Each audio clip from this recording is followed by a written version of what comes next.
السلام عليكم ورحمة الله وبركاته. كل متابعينا الأعزاء، ازيكم عاملين ايه؟ يا رب دايما تكونوا بخير.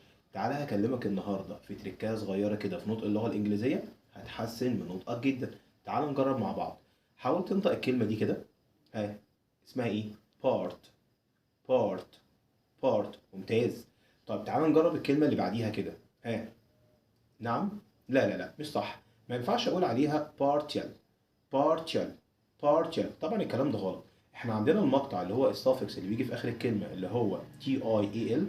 حرف التي لو جه وراه اي واي او حرفين متحركين بيتنطق على بعضه كمقطع واحد. شل. شل. شل. شل. طب تعال نحطها في الكلمه كده ونقول partial. partial. partial. تمام، جرب كده. partial. partial. ممتاز. في كلمات تانية زي كلمة essential. essential. essential اللي هي معناها هام أو ضروري. ما تقولش عليها essential، اسمها essential. essential.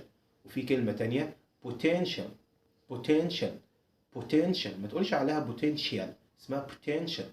يبقى للتذكير تاني عندنا أول كلمة اسمها partial. partial. partial. الكلمة التانية essential. essential. والكلمة التالتة potential. potential. يا رب تكون استفدت من الفيديو. لو استفدت اعمل لايك، ما تنساش تعمل شير عشان الكل يستفيد، واشوفكم في فيديو جديد. مع السلامة.